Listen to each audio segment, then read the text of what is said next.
Hey, what's up YouTube? Luso here with Team D Plus Gaming, here to give you guys a rundown of the changes that I think we could be seeing feasibly on the upcoming ban list. So the ban list will be starting April 1st, and it will go through, presumably, August, so we get a new ban list in September. At least that's what I think Konami is planning to do, but then again, who knows what Konami is planning to do at this point. Anyways, I also think that Konami will be releasing their official ban list right around March 23rd. After this current weekend is over, I think they'll let us see what the ban list is going to be. Just because we get that last weekend of regionals and stuff in to give them a little last data as to what decks are topping consistently this format, and so what needs to be changed based upon that. So I've just got the changes that I think could be happening for you guys here, not the whole ban list. But anyways, this is not anything that Konami has put out. This is just me spitballing. I just happen to use Konami's website for that, to showcase my ideas. So starting off with the newly forbidden cards, I think Title, Dragon Ruler of Waterfalls, for two reasons. First of all, it's a crucial card in Incarnate Dragons, and it's also a very important card in Mermails. So, I mean, Mermails have been topping a lot the second half of this format, and so a few things of them will probably get hit on the new ban list. The other thing is going to be Incarnate Dragons. I mean, with Mermails and presumably Fire Fist getting hit to some extent on the ban list, I could see Incarnate Dragons popping back up as another valid deck to play for the next format. And I don't think Konami wants that. They've made it very clear with cards that they've banned in the past or hit that they do not want any form of Incarnate Dragons as a deck being playable. And so with one of the Incarnate Dragons finally being all the way banned, I think that it will put a stop to the deck as a whole, and which is something I think Konami is wanting to see. So one of them banned, I could see being a likely scenario. Next up, Wind Up Hunter. We saw this on the OCG list, and they were able to bring back Zenmaiti, and I think that's completely reasonable. I think Konami would like to see Wind-Ups played again, because Wind-Ups as a whole takes a lot of skill to play, and it's a lot of skill to master. And so with the deck being or with the hand loop being completely gone, with Hunter banned, I could see Wind-Ups being a deck to play. I doubt a lot of people will play them, but I think it'll be a fun deck to play, with that being true. And so, with Hunter banned, you can bring back Zenmaiti to 1. Let's move on, I guess, to the newly limited cards that I could see popping up. Cyberstein, we saw this in the OCG come back. There are a couple of ridiculous plays that this allows for. At the same time, I mean, Cyberstein's been gone for a really long time. The main target for Cyberstein would be, I mean, theoretically, Thousand Eyes Restrict, which is still banned. That's not coming back as long as Instant Fusion is legal. And the other thing is with Cyberstein, you pay 5,000 life points to do it, which is a huge cost. The other thing is one Veiler stops it completely, and then you have this weak monster and 3,000 life points on the field. So, I mean, you have to have a lot of ways to protect Cyberstein in order for that to be effective. So, I mean, yes, Cyberstein will be a fun card to play around with, but I don't think it'll be competitive by any means. Next up, Elemental Hero Stratos. So, Stratos is going back and forth. I mean, a lot of people say he's banned for good. I mean, with the new structure deck, Konami could release something that's similar to Stratos, but not Stratos level of brokenness. At the same time, I could see Stratos coming back to 1. As a hero player, I definitely want to see Stratos coming back to 1. Plus, this builds hype for the new structure deck coming out. Because, I mean, like I said, heroes get their structure deck this summer. We don't know what's in it by any means, but bringing Stratos back could build up hype for it, or they could release support in there to replace Stratos. We really don't know at this point. But as for now, heroes haven't done anything for quite a while. I can see Stratos back to 1, not being a big deal. Next up, number 11, Big Eye. I mean, Konami really missed their key window where hitting Big Eye would have been effective. At the same time, all of the effects of monsters that take and all of the cards that steal monsters permanently have been banned. I mean, you've got Change of Heart, even, or Snatch Steal. Those are all gone, and those aren't coming back. We will probably never see those cards come back. But I can see Big Eye getting hit to 1. I mean, you really don't need more than 1 Big Eye anyways. It could be one of those things where Konami goes, look, we're doing something, but it doesn't really affect any deck. I mean, you don't really need more than 1 Big Eye anyways. but I could see that being on their limited list. Zen Mighty, just so Konami's starting to try it, letting windups have some of their support back. I mean, especially with Hunter gone, the hand loop gone, Zen Mighty is a very valid card to be able to come back. Next up, Trish. I mean, Japan has had Trish back for how many formats now? At least 2. And so they still have it on their new ban list. It's still at 1. I don't see any problem with Trish being at 1. It's a great synchro, yes, but there haven't been a whole lot of synchro decks popping up recently. I don't know. I could see Trish coming back to 1 without huge impacts. Next up, Dragon Ravine. Dragon Ravine back to 1 doesn't really do anything in the game. It would be nice to see Dragon Ravine back to 3 so Dragunities could be played again, but with the threat of Incarnate Dragons, Ravine's going to stay relatively low. I mean, right now, Divine Wind of Mist Valley is at 1. I don't see why Dragon Ravine couldn't join it on the limited list. I mean, it won't help any decks by any means, but I mean, it's slowly coming back. Working its way back to unlimited would be the key there with that one. Next up, Upstart Goblin. This has been in every deck this format. I mean, people have been going with +1 builds. Everybody's saying it's a mandatory, you must run 3 Upstart Goblins. And when a card becomes one of the mandatory staples in every deck's running it, people are saying you must run as many copies as possible of it. That's when Konami likes to hit a card. And so, to me, with Upstart right now, it's a prime target to be limited. I don't see it being all the way banned. It's not inherently broken by any means. At the same time, when everybody's running 3 copies of it in every deck, it should be down to 1. I mean, you should have to fill your deck with usable cards, not just saying, okay, +1 build, gotta run 37 cards, make it as consistent as possible. I mean, instead of Upstart Goblins, you could just be running traps instead of it, making your deck a little more grindy as opposed to speed-based. I mean, it doesn't affect the meta, but at the same time, it does affect how decks are constructed. Next up, Abyss Sphere. This is just a way to hit Mermails again. It's limited in the OCG, which makes sense to me. It's one of the most broken cards in Mermails. There is the cost of you can't activate spell cards while you have an Abyss Sphere face up on the field. And so when you can trap stun that, get that stuck, and your opponent has to work around not using traps, not using spells until they can get rid of it. At the same time, I mean, Mermail is a very monster-heavy deck. Not using spells doesn't really hurt them at all.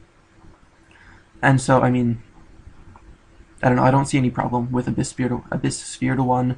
It's just a way to hit Mermails. Next up, semi-limited cards. Gale the Whirlwind. Blackwings haven't done anything. They can start getting cards back. That's kind of my thought on it.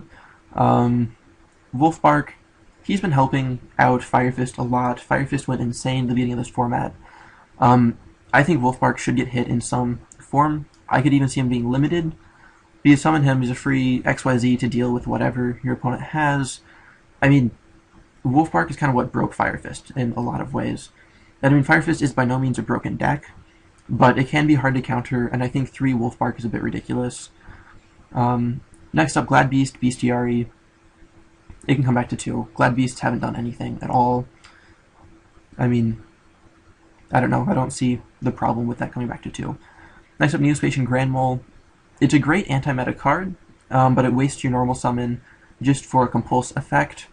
And I mean, Compulsory Evacuation Device has been run less and less this current format, and I don't think a lot of people will be wasting a normal summon just to get a compulse effect. And I mean, with that, Grand Mole hasn't even really been cited this format, and so it's time that Grand Mole can start coming back. It's back to 3 in the OCG, so I mean, it's time for Konami to try 2. Next up, Dimensional Fissure, as well as Macrocosmos. We'll talk about both of those at the same time here. I mean, banish effects are really good in the game, yes. Being able to disrupt your opponent by that, or in that manner, is really great in the game. And it shuts down a lot of decks, and it's the best way to counter things like Mermails. At the same time, Konami's also been trying to push Monarchs recently, and one of the best builds of Monarchs has been Macro Monarchs. And so with that, you need your Macrocosmos and Dimensional Fissure to really play Macro Monarch effectively. And so in order to help push those decks, I think we could see those 2 cards coming back to 2 at least. And so, I mean, with 4 banish effects, you can start to build macro monarchs again and make monarchs more playable in that respect. I don't know. It could just be wishful thinking, but I could see those coming back to 2. Next up, Fire Formation Tanky.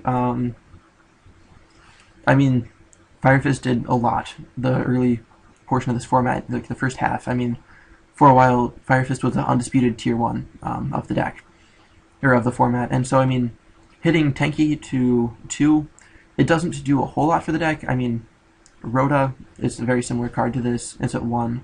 Most of your search cards are at 1. Tanky, yes, you can MST it and they don't get their search. At the same time, I mean, this also hits Boojins a little bit. With their new support coming out, Boojins will be a very competitive and very scary deck to face.